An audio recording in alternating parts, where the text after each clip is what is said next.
Hi, everyone. You're listening to this episode of Tiffany and You, the podcast. If you are new to the Tiffany and You podcast, Tiffany and You is a podcast about things that matter. And more specifically, I'm talking with friends who are using their voices and platforms to cultivate creativity, compassion, and change. So today I have an in real life guest with me visiting San Francisco. Eric Chen is a serial entrepreneur, recently launched and completed a successful Kickstarter campaign for a Boba Card game called Sabobatage. Hi, Eric. Hello. Great to be here. Eric and I met through a mutual friend, Brian Pham. We met because we both ended up starting to be active on Clubhouse around the same time. Do you remember that? So I was very active when Clubhouse first started. And then, of course, based on the timing of when we had to launch our campaign, I was just too busy to stay on Clubhouse. Remember, we actually met because you were coming through town and had sent me a Facebook Messenger that you were coming to an event. But that was like a few years ago. That was a few years ago. And it wasn't until we got lumped into that group. And then I was like, why does she seem so familiar? And then I checked my own DM to you. And I was like, oh, yeah, I'll going to be at an event you're going to be at. And then you never showed up to that event. That's true. Since then, we've had a couple of touch points, and many of our listeners will know that I love boba. So I saw that you were launching Sabobatage, but I always love starting with origin stories. So I'd love to hear a little bit about what you think your origin story is that led you up to this Kickstarter campaign, and then we'll chat about the Kickstarter campaign. Okay. I mean, the origin story would take a long time. I'll give you the abridged version, and it's just a lot of fast forwarding up until the point. So I'll kind of backtrack where I was working corporate.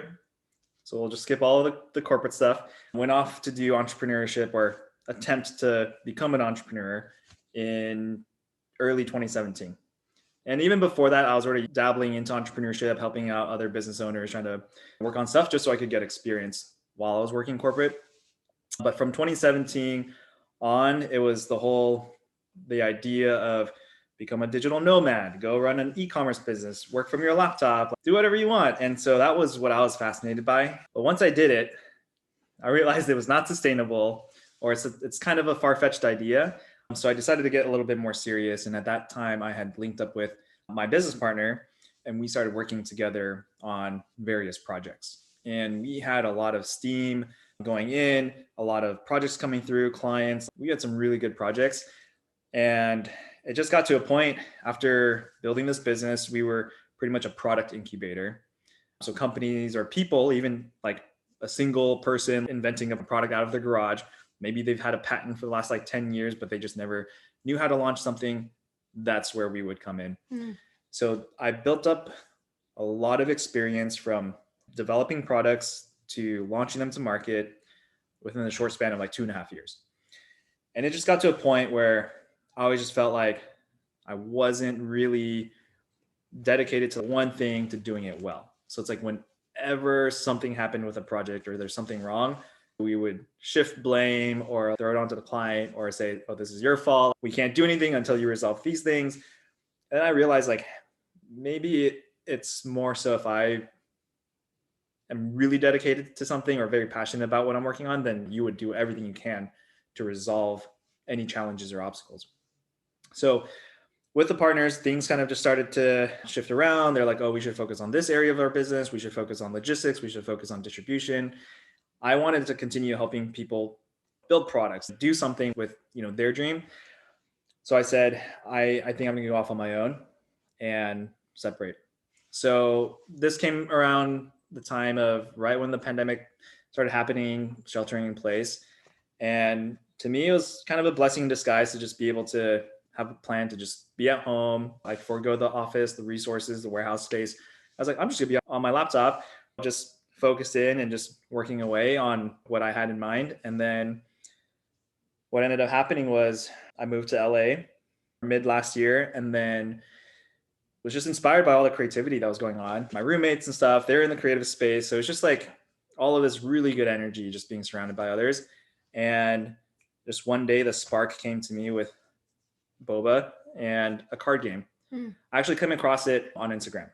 I wish this memory would come back to me because someone out there on my Instagram story feed was someone just drinking boba, and then someone else was just playing cards or poker or something. And in my mind, when I was sitting there, I was like, oh, okay, boba. this person's drinking boba, this person's playing a card game. And I'm like, Boba Card Game. And I'm like, how come this doesn't really exist right now? So that's when the idea sparked, and I started to really think it over because, as you imagine, I worked on so many projects. I just didn't want this to be the next idea that I'll very excitedly launch a website, work on it, half-baked idea for 1 month, and then I just let it die. Mm-hmm. So I actually simmered on this idea for a couple months. And just because I didn't want to just run off with it and then not do anything. So I really, really focused in on like, okay, if I'm going to build whatever this Boba card game is, I'm going all in. And that's when I decided to just go for it. I feel like what we just got was the yeah. LinkedIn highlight reel. And I feel like there's a much more deeply personal story of what drew you into entrepreneurship. If you feel comfortable, I'd love if you could talk a little bit about the car accident and what shifts happened for you in that. So I was working corporate. I was always on the corporate track. I was in sales. So all I wanted to do was move up the corporate ladder. The end goal was to just be a VP of sales at some big tech company. That was the idea. Being born and raised in Silicon Valley, that's what you're going for if you're not an engineer. And March 2016, I ended up getting into a very bad car accident. And it's just one of those things where, I mean, I assume I'm a good person. I don't really do anything too crazy, nothing too dangerous. And that night, I was at a study abroad reunion dinner from the study abroad group. And so I was meeting up with friends. And afterwards, I was like, telling my friends who worked in the SF, I was like, it was a Friday night. I was like, hey, like I'm in the city. If you guys want to meet up, and then we can carpool back home. And so that was that. So we met up with my friends after that dinner at the bar. I just remember getting one drink. I was like, well, you know what? Like my friend's not drinking. So I was like, do you want to just DD? Very simple. And we live in Fremont. So that's about a 50-minute drive outside of the city.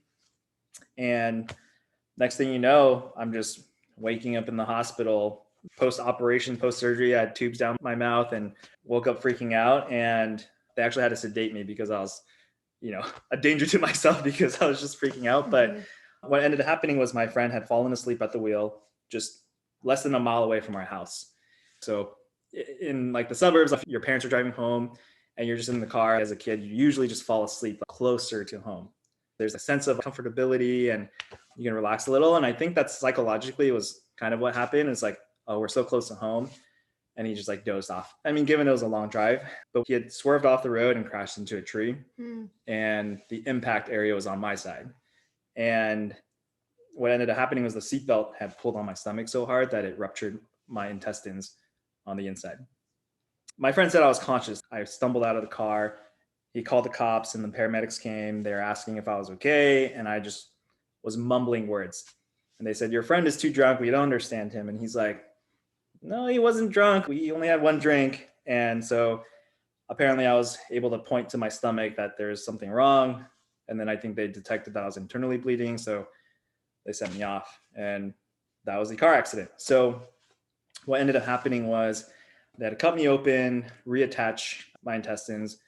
And I was in the ICU for about a week. And then they sent me home to be on bed rest. And I regained my core muscles because once they cut you open, that's your stomach muscle. And it took about, I think, a little over 2 months for me to finally slowly regain my strength to sit up and walk and go through that whole process. And then I ended up getting a job at Google like soon after. And it was a sales job, so it was pretty straightforward. But about 6 months in, I started to experience internal complications where I was bleeding internally. And it just happened a couple times. I had to go through all these different procedures for them to even figure out what was going on, operate on me. And at that point, for internal bodily issues, especially around your organs, you don't really feel pain. There's no nerve endings there. So you're sitting in the hospital with this issue, but mentally you're fine. And when hospitals, and you realize like this is how much we rely on technology, is like when the Wi-Fi is not good at a hospital, you can't even Netflix and watch TV shows. You can only read your book for so long. I ended up just sitting there with my thoughts. And it's not just one day of thoughts. It's just like 4 days of just sitting there in a hospital bed, people coming in and out. The person next to me is like, they're getting changed out all the time too. And it's just beeping, hospital machines, nurses coming in at 3 a.m. to do more blood draws and stuff. So it's just It's very, in my mind, like a very traumatic moment, being consciously aware and sane. So that just leads to a lot of self-reflection, introspection, all these things like, okay, wow, I worked so hard. I was a number 2 sales rep at my job during Google. And I was like, I worked so hard for what I believed Google to be the number 1 company. And I'm like, for what? And that's really where I began to reflect. I was like, maybe corporate isn't for me, and life is too short, and that I do want to do more. Like there's something more out there for me, and what was going to be that path to really get me there. And I really thought about it. It's definitely not me sitting at my cubicle or Google open desk kind of thing, but 9 to 5, very limiting. It was a good life though. I really enjoyed it. Hang out with friends, free food. We played ping pong almost every day, volleyball courts when the summer weather was good. That was like the beginning journey of what prompted entrepreneurship, or what I believe the path towards entrepreneurship. Yeah, thanks so much for sharing that story. I often think back to like my own car accident that happened when I was 9. Do you see that as like a defining moment in your life? I usually say no. It obviously was a catalyst, but the very moment that it happened and the months that passed right after that, my mindset was, I just want to recover. I just want to go back to normal life. That was my mindset. And that's why it wasn't until 6 months later where me sitting in the hospital to really think about these things, to me, that was the pivotal moment. And a lot of people are waiting for this one moment to like change their life. It never came to me in a split second. It was a very long thought process, really assessing. And that's the thing. I don't think a lot of people spend the time to really self-reflect. Some people journal and write these things down and set up goals, but to really just sit there for like days on end to think about it. Because when I was going back to the hospital, it was cool to have friends visit. They visit for you like for 30 minutes, an hour. Mm-hmm. They feel bad for you. They wish you well. And what happened after the 4 days, they operated on me. I went home.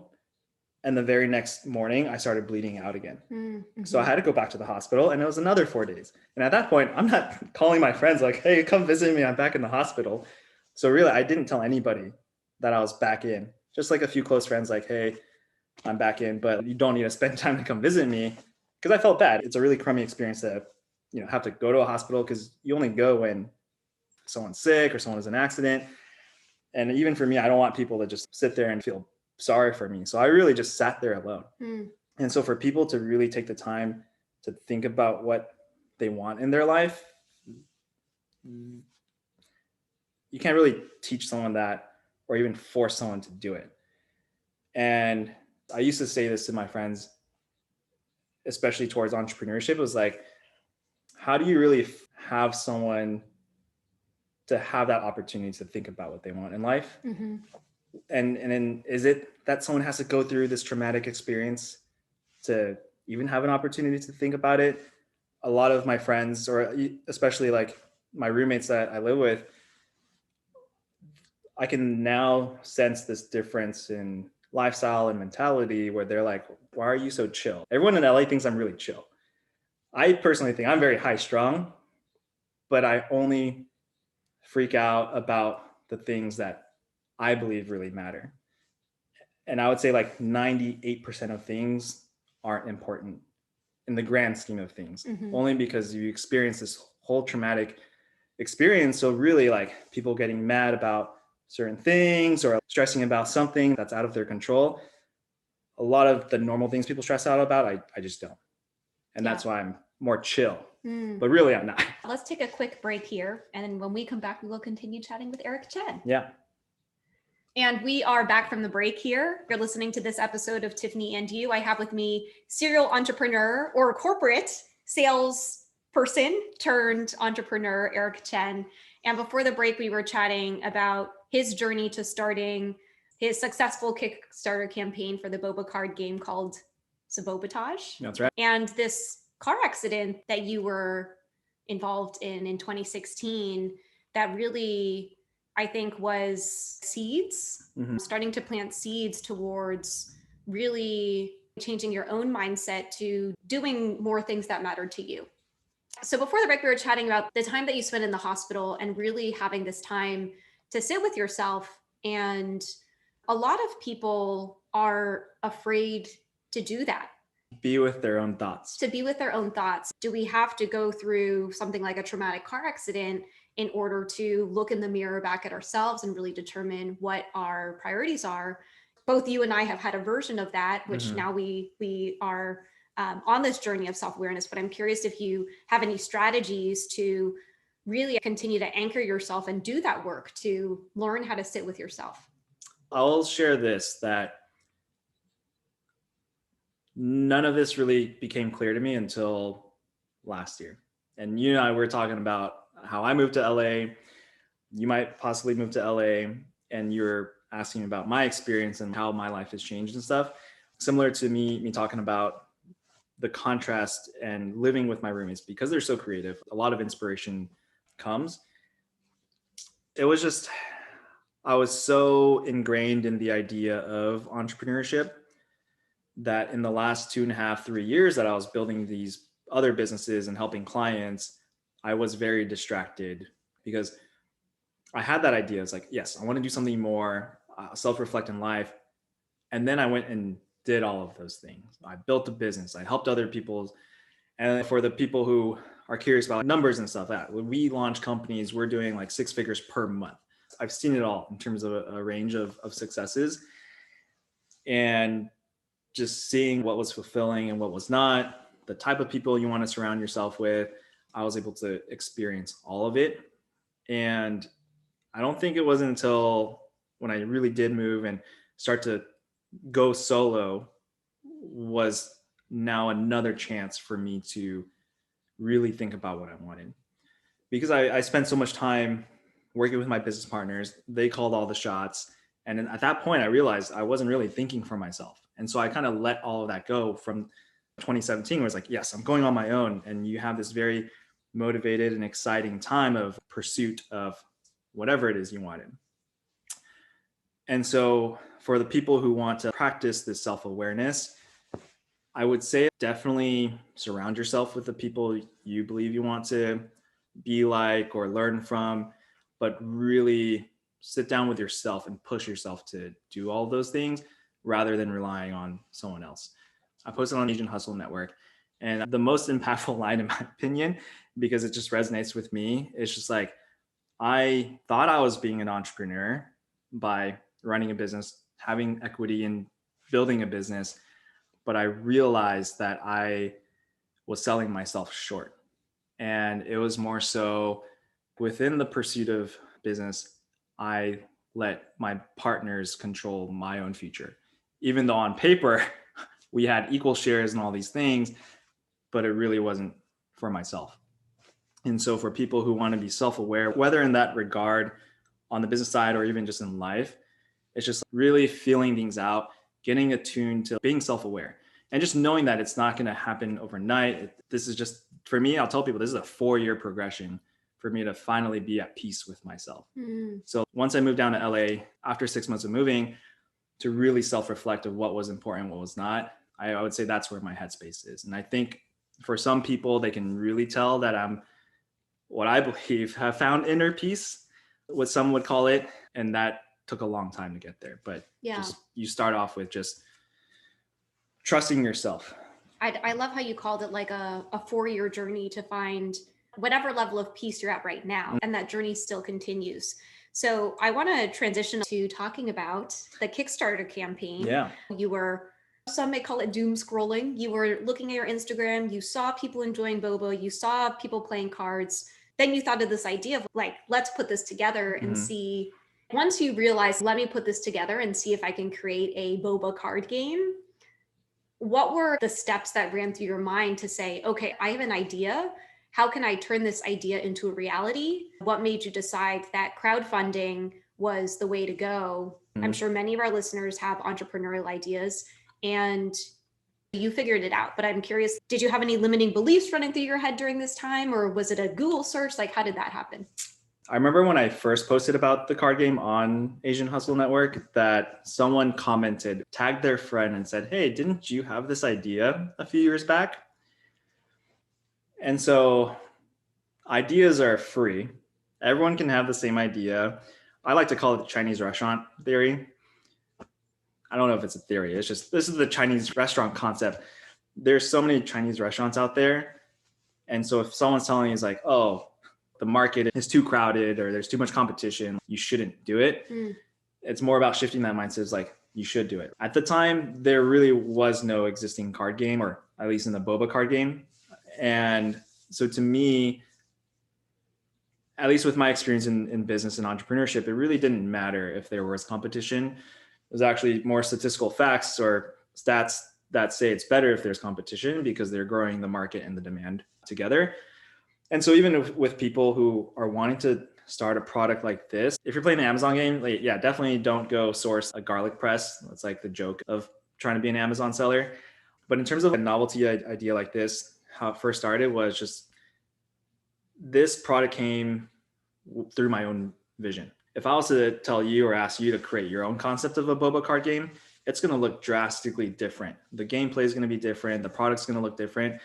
And that's why for anyone out there, it's like, if you want to build something or build a company or build a product, you should at least try, because everyone's definition or translation of it is going to be different. So what everyone sees today with the card game is what came from my mind and my vision for it. So to start off with the concept, I basically just took what I believed was the most fun, in my opinion.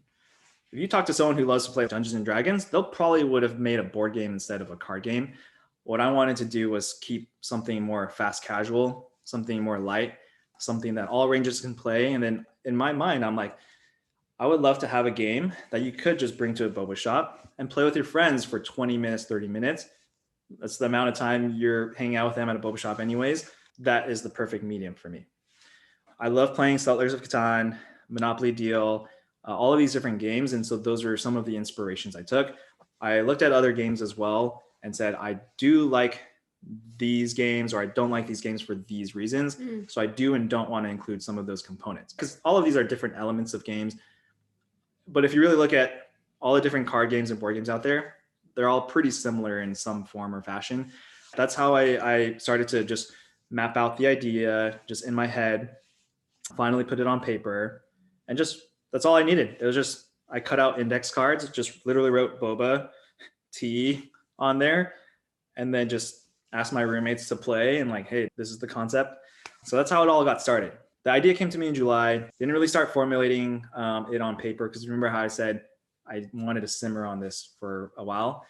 I think by August, I had something on paper and started play testing, started making all of these tweaks.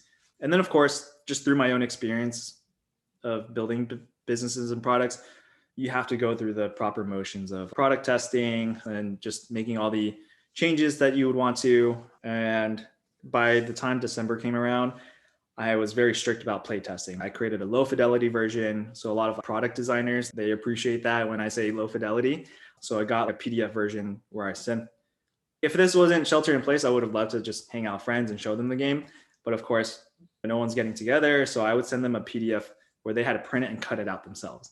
And then I would ask to go on Zoom and watch them play and observe them. And that's how the game just started to improve and improve. So what people are going to see today is the 30th version of the game. Wow. So Eric gifted me this cap that has one of the characters on it, and it's Bo the Boba. It's Bo the Boba. So now I've got a Boba hat. Let's talk about the Kickstarter. After day one, raised 20K. And then in total, you had told me your stretch goal was 100K. We had several stretch goals. Okay. And that's to help incentivize in a marketing perspective. People want to share and unlock the next milestones. My internal goal, my own personal goal and achievement was to do 250,000. Okay. And? We ended up at 148,000. A lot of my listeners have great ideas. Oftentimes I feel like the biggest barrier to entry is figuring out how to, you said ideas are free, how to turn it into a real thing. And I love that you went through all these iterations with your friends and that the final product that people are receiving is the 30th iteration. So you've done all of this product testing. But what drove the decision to then take it to Kickstarter? Because there's a little bit of vulnerability in there as well. Your background is in sales and marketing. And so I'm curious what seeds you planted before this launch that could make sure that and of course you can't make sure, or maybe you do make sure, I don't know, that it'll end up being successful on day one. We'll talk about the product world. If you're looking to launch a product, there's two main options, which is to just launch it on your own website and go for it. And then the other alternative is crowdfunding. I do have experience helping companies with crowdfunding already. So that was my own experience, knowing what would be involved. So I wish this wasn't the case, but for Kickstarter, it's still very marketing heavy. What crowdfunding is supposed to be is, yes, you put up a product and you show it to people and you'll garner support for it to make that dream a reality. But what crowdfunding really is marketing. You still have to market. You still have to drive people to come and see your product, discover it. It's like, where are you going to get these people? So it really requires Facebook ads, all of these different things. So you can still launch a successful Kickstarter. If you have a small passion project, you're trying to raise just a couple $1,000s, you can still totally use Kickstarter for it. But if you want to have a high chance of having a 6-figure campaign, you're going to have to put a lot of money in. I allocated about $30,000 to get this project off the ground. And our publicly stated goal on Kickstarter was $10,000. But the idea is, with and without the $10,000, let's just say we were able to raise $10,000 or $15,000, that would help me in the pursuit of making the product come to life, regardless. It didn't matter where we ended up on, even though my goal was $250,000, that was like my moonshot goal. $30,000 was already budgeted for the inventory cost and then marketing too. And then the cost for my team to create all the artwork and stuff. So the decision to go into it was, how much of an impact could you make on Kickstarter? Because I would say Kickstarter is the route to go towards if you want it to be as public as possible. Because once you run it on Kickstarter, it's always on there. You can't tell Kickstarter to delete it and take it off. It's always going to be there because of the novelty of the idea. And I really didn't need help to like do it. And of course, this hedges your bets, and it's to getting people donating to the campaign to make it a reality. That is probably the best strategy for any game, but just know that you have to put money in to make it successful. We ended up doing performance ads. So of course, working with an agency to run Facebook ads to drive traffic. But of course, you need to have the foundation within the campaign to make sure it's successful too. And so that's high quality video production, having the campaign look really good to convert the visitors and stuff. So all of that was baked into that process. All of that I believed was the right move versus just like self-launching my own website or something. What I really appreciate about this conversation is you're highlighting how much work it takes behind the scenes to make a $25 product into a 6-figure campaign. And I think a lot of the themes that you brought up throughout our conversation, even when you had the original idea, it is more like moving from an abundance mindset, from a scarcity mindset, which is, oh, there's so many other card games, but there's room for all card games. And then, oh, I want to launch this Kickstarter campaign, and you have to put the investment in for it to see it return. You're asking, how did I ensure that it would be successful on day one? I think for a lot of people who know me and have interacted with me, I try really hard to just maintain genuine connections. I thought we were going to do much better with influencers and bringing them on board and having all these conversations like, oh, you help post. I think we reached out to 100 influencers, and these are influencers that I've never interacted with before. So it was a very cold outreach. I think only 15 people responded that they would help. If you really think about it, 15 influencers is not that much. And so hoping that we would have a lot to drive the success didn't really come from the influencer side. But based on the mission, based on the idea of this and wanting support, I think my network and my community that I had built over time really came together to help support. So even though the influencers we reached out to did help and support and push it. I believe a lot of the successes also came from friends who shared it. Some just happened to be influencers in their own right. They had a lot of big following, and that really helped with the big push. Yeah. But I would tell people, at least with a Kickstarter tip, is always focus on the first day success. So it doesn't matter to build out a campaign in between or during the Kickstarter campaign. I focus all attention for first day launch. Hey, if you can share, can you share it on this day? This is when we're launching. That was the whole thing. Even with media, we got news coverage prior and during or next day. It's just trying to tie it all into the first day launch. I think that's great advice about the day one launch. May is Asian and Pacific Islander Heritage Month. And I would be remiss if I didn't also acknowledge that since the beginning of this year, we've continued to see not only more visibility, but an increased rise in anti-Asian violence. And so I'm curious where you see Sabobatage playing in whatever zeitgeist, if it's celebrating Heritage Month now, or if it's using it as a conversation starter. So you just did the NFT for good, right? Eric bought my NFT. Yeah, so I bought yours. I've been in talks with Daniel about an NFT thing. I'm not going to say what we're doing, but the idea would be for us to launch something Sabobatage related within the NFT space, for us to also have an opportunity to donate into API and everything that's going on with the world. So that's how I would be tying in Sabobatage and using this as my own platform to support. One of the future plans is, because this is a card game, it's meant for kids as well, is to have enough products and inventory to be able to donate to schools and orphanages and stuff like that. So that's like one aspect of the future. Once I get this out the door, I wish I had products in hand during this month, but of course, timing just didn't really. We've got the hat. That's all I have. So but what I really appreciate about Sabobatage is I think that there's something fun and playful about boba, which is why we all love drinking boba.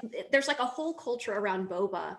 And when I think about Asian and Pacific Islander Heritage Month, it's how can we acknowledge that there is unfortunately this narrative that as Asian Americans, some people see us as perpetual foreigners, but at the same time, there are some parts of our culture that are so fun and playful. And how can we make sure we acknowledge those dualities as well? I think with the launch of this whole thing, I've been able to expand my community and network too.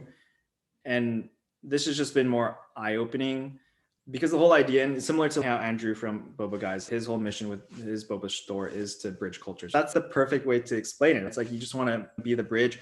Now that I'm launching this, I'm talking to so many Boba shop owners, and they're telling me, hey, we're expanding our second shop, third shop, or whatever 10th shop to rural parts of America where you don't like expect a Boba shop to be. It just shows how much more America is adopting these different cultures. And that was the thing. I was like, I don't think my place in this world was to open a boba shop myself, but it's like this game is now that introduction to the boba world. It's like for me to share this with my friends, and the toppings, the characters within the game. Passion fruit isn't a common fruit here in the States. Aloe, or just even eating aloe and all that stuff. That's a sunblock or sunscreen to most of America. So it's like to be introduced to all of this stuff. It's just opening more doors. That's why I believe this game does allow that opportunity.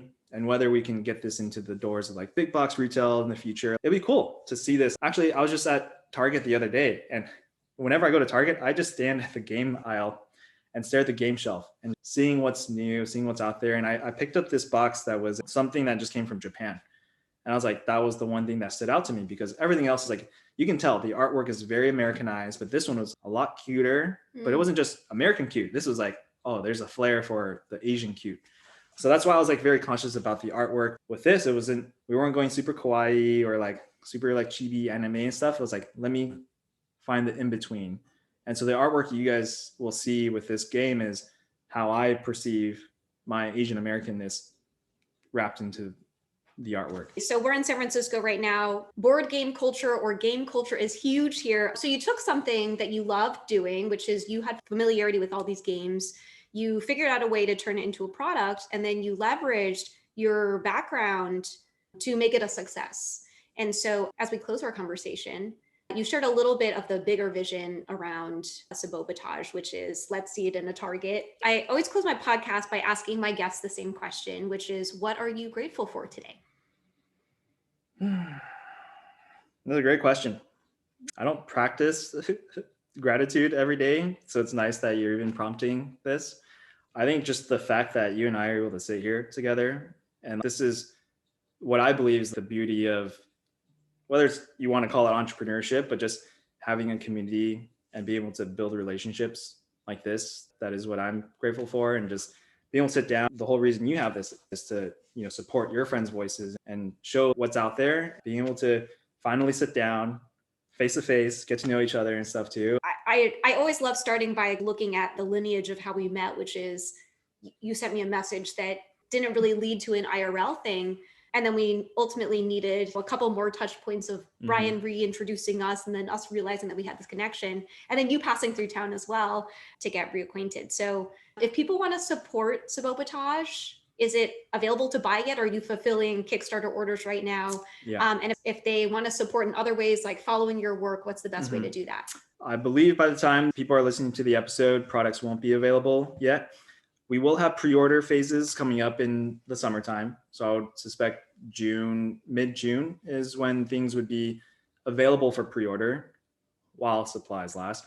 The first 10,000 units that we have manufactured, we have about 5,500 going out to Kickstarter backers. So there's only 4,500 left. There's some private events going on where I think that's going to dwindle our inventory really fast. So the best thing you can do is subscribe to our email newsletter on bobacardgame.com. Very easy to remember.